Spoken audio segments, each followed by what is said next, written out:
This year I have a new product to use, and that is leaf gelatine, which I'm using as panes of glass on my house. Had no idea this is what people have been using for years. Not a clue. Anyway, I've made some icing glue, and you just put that behind the window and then stick your gelatine on.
To stop the gelatine from curling up, which it seemed to be doing on the first window, I had a brainwave to use the cake board that I wasn't using and put that face down, and then a weight of a jar of biscuits on the top and let it set. Fingers crossed that was going to work. Spoiler alert, it did.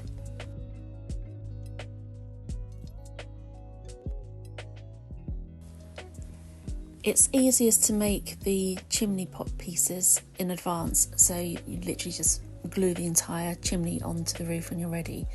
So that's what I'm doing here. I make two sides longer than the ones with the V, so that they sit either side of the roof. That makes sense when you see it in the end, but it's hard to explain. As you can see, it's collapsing, so here's my secret weapon when making gingerbread houses: sugar cubes. Absolutely brilliant things to use. I have a rule that everything I use has to be edible. Even if you're not going to eat a sheet of leaf gelatine, at least you could eat it. So everything I use is edible, 100%. And so sugar cubes are fantastic. They're a way to cheat but still be officially edible. So I'm just building the chimney around that sugar cube, using the icing. Then I'll let it set, and when I'm ready to use them, they're ready to go.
Now it's time to try to set up the house. I always start with a line of icing, and then it's always in the wrong place. I have to redo it anyway, so I don't know why I bothered to do that.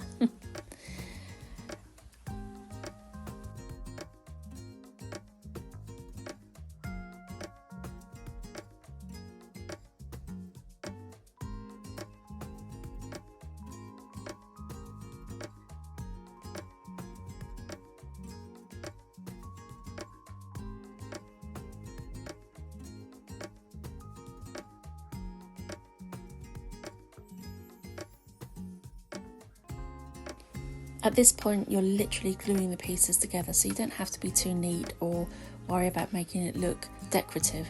Just get those pieces glued.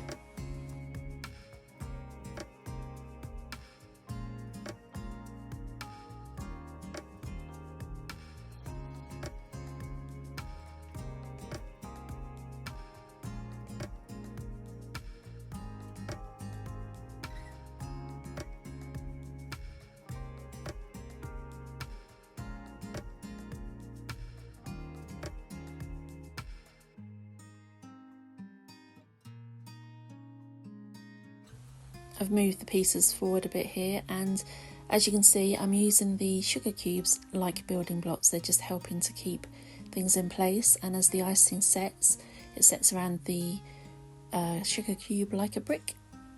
And the only thing I will say is I was a bit nervous about this back piece, and with very good reason, as you'll see soon.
Annoying, but not the end of the world. These things happen. It's probably because I cut a hole in the gingerbread when it came out of the oven so that I could put fairy lights inside the house if I wanted to.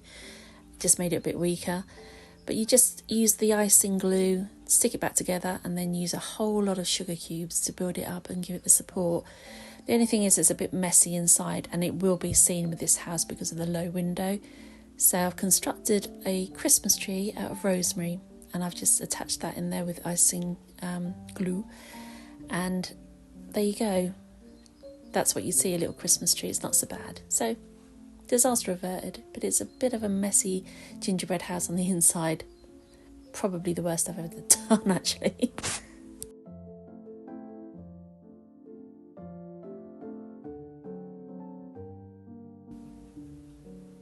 The string you see tied around here is literally to hold everything in place as the icing goes off. It's cut off before I start to decorate the next time. And now I'm just constructing the porch. And I was quite pleased with how this went. It actually went really easily. Normally they'll collapse quite a bit and take a bit of time, but for once it went okay.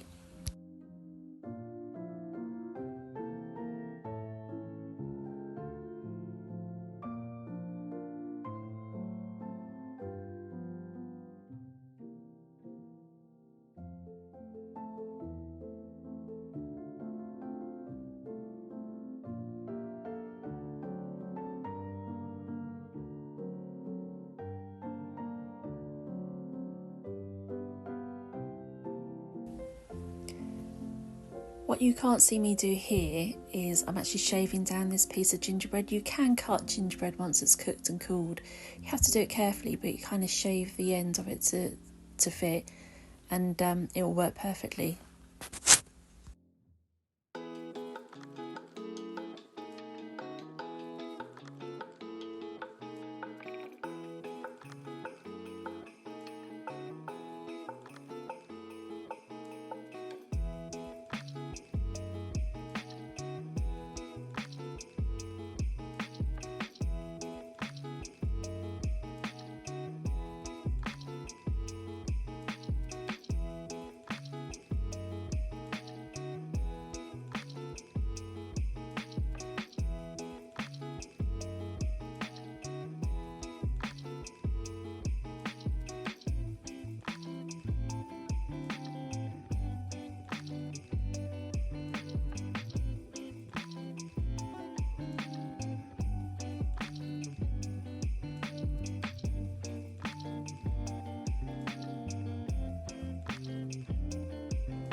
Sorry for my big paws in the way all the time, but there's no other way to film this really.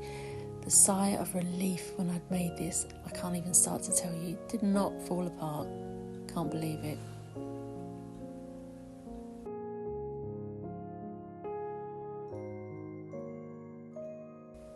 Not adding the door just yet, but I have got it ready, so I'll finish that off next time and then we can attach it to the front of the house.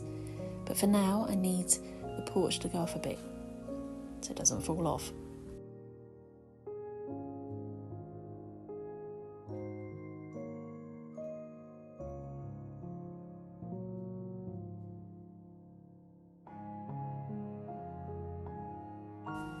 Roof time. So I start by piping icing around the edges at the top there, and then I try to leave it just for a few seconds to give it time to slightly dry.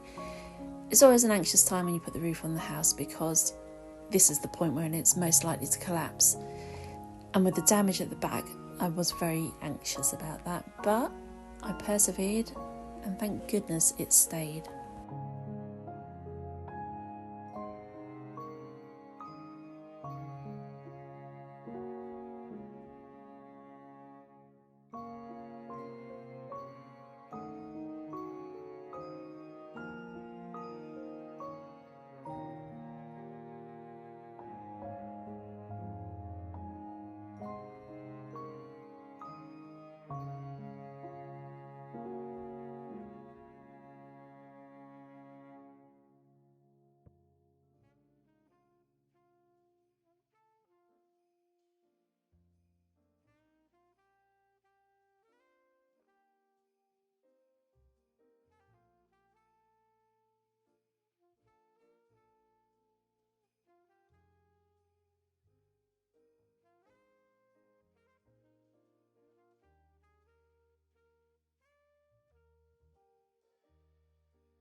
So here I am putting the final part of the roof on, and you just need to hold it in place just for a few seconds, just to make sure it's not going to slide off. As long as your icing glue is thick enough, it should be fine.